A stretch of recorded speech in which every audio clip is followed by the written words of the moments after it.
Today's little video is about Charles Mingus, and I've got two, I suppose, reasonably short readings.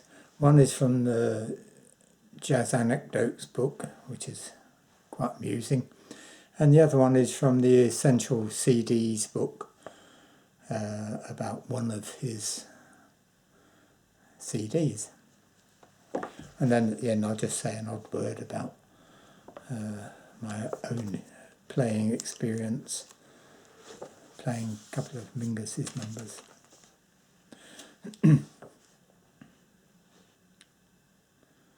So this is from Jazz Anecdotes, and it says, Charles Mingus was an accomplished bassist and an imaginative composer.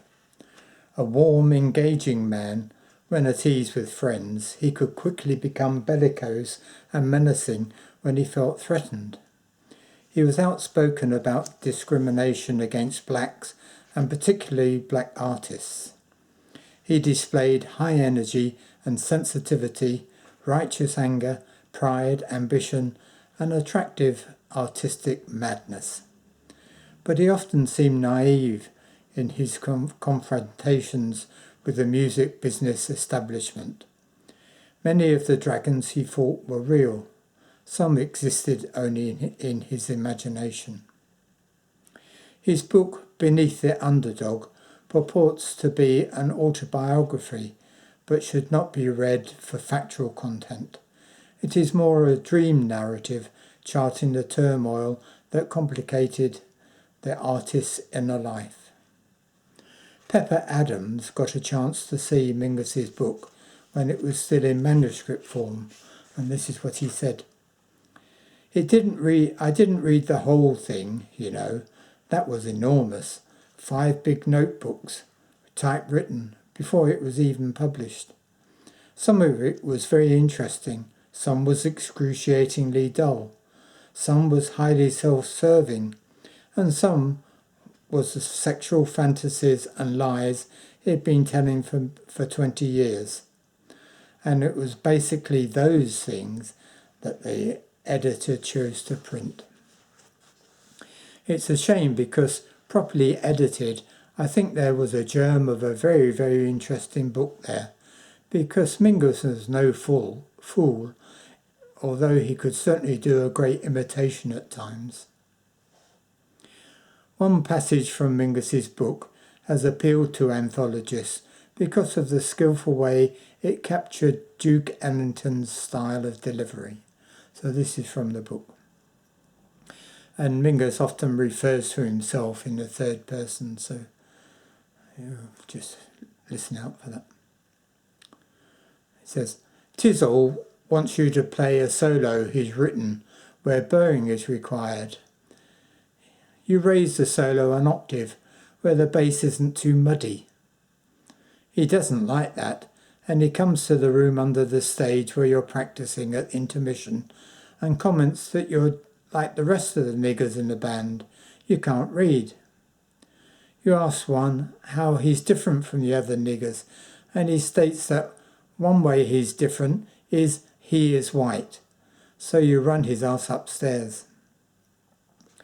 You leave the rehearsal room, proceed towards the stage with your bass and take your place at the moment Duke brings down the button for A-Train and the curtain of the Apollo Theatre goes up.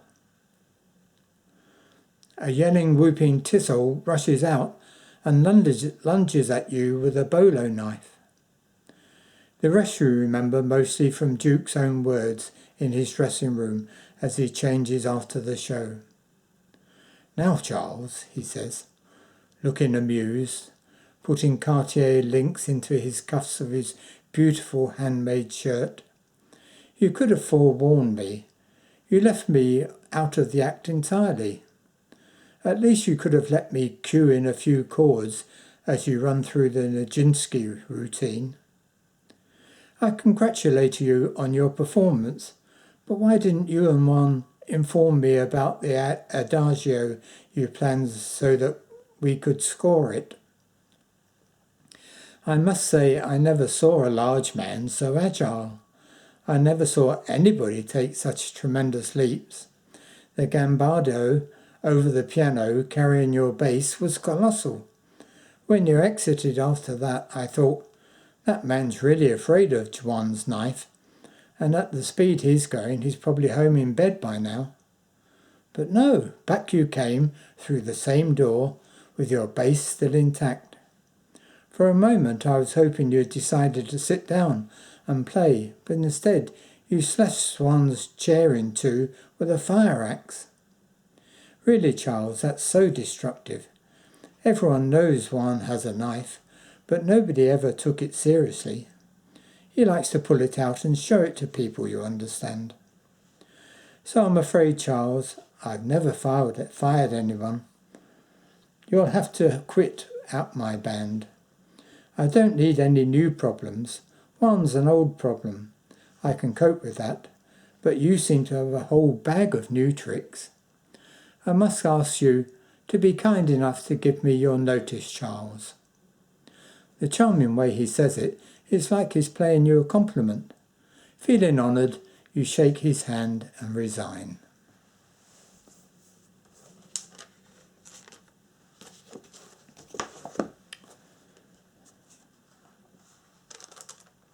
I'm sorry about the use of the N-word in there, but I mean, that's what a lot of jazz musicians called each other, and if you're giving their own words, it's hard to avoid that, and swearing particularly, because Miles Davis, every other word was a swear word, and I've been trying hard to find something in his own words, but everything's swearing, so it's really hard to know what to do.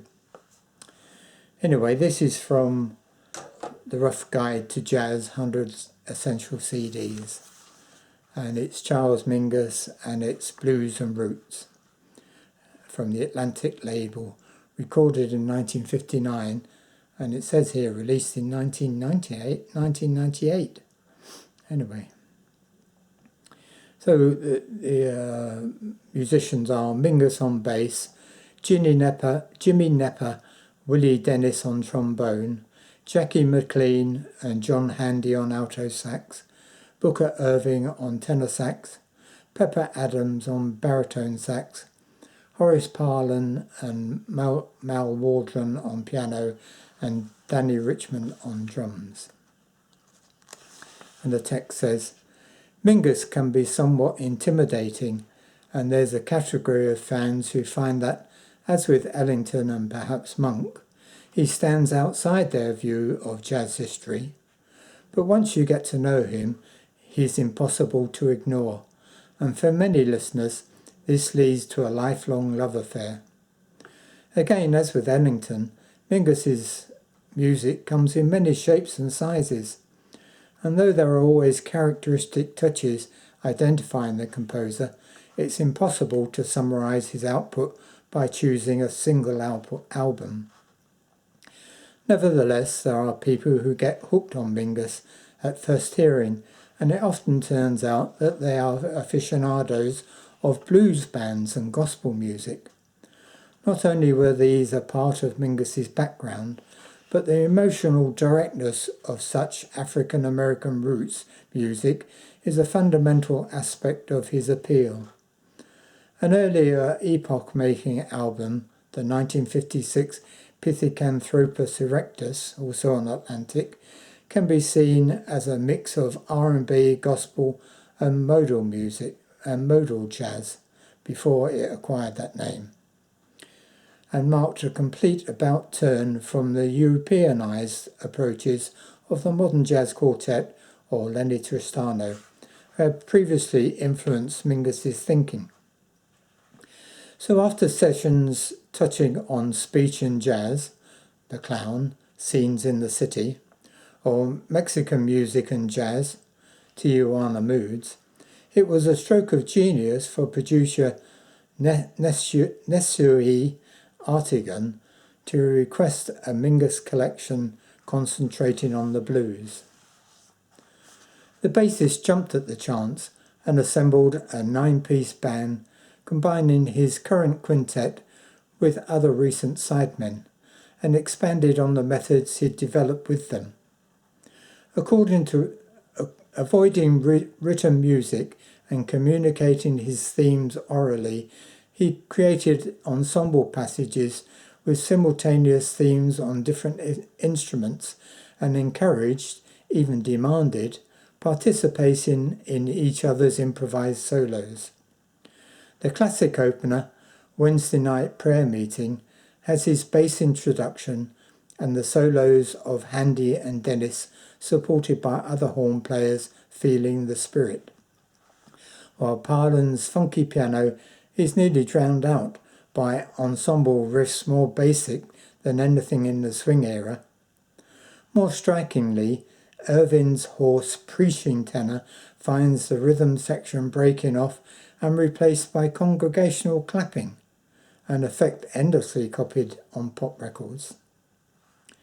3 of the 6 tracks are based on 12-bar blues and show the inherent versatility of the form. Prayer Meeting, the organised chaos of E's flat and R's flat 2, and the slow field holler of Crying Blues, featuring a raw solo by Jackie McLean. 2 more use similar techniques over longer forms, betraying a lingering trace of bebop. Tensions and Moaning, the latter not to be confused with Bobby Timmons' tune for Art Blakey, now famous in the UK for its use as a television advert, and I think that's well past, exemplifying the breadth of Mingus's interest in and playing experience with elders such as Louis Armstrong. My Jelly Roll Soul is an affectionate tribute to the famous Morton, and against the odds combines the trad jazz influence with current improvising styles.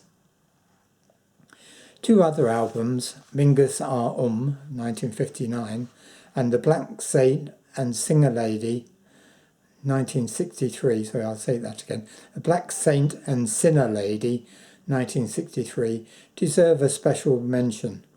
Unlike Blues and Roots, they each contain a couple of highly distinctive ballads, including, in the case of R. his biggest hit, Goodbye Pork Pie Hat, while R. also has 2 tunes that are alternative approaches to the same material as Prayer Meeting and Jelly Roll Soul on Blues and Roots. But if you want to know why blues freaks fall for Mingus, or if you simply want your life never to be the same again, this is the place to start.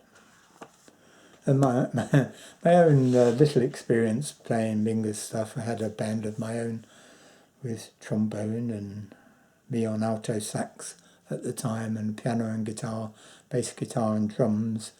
We played a couple of Mingus numbers, Jelly Roll and Boogie Stop Shuffle.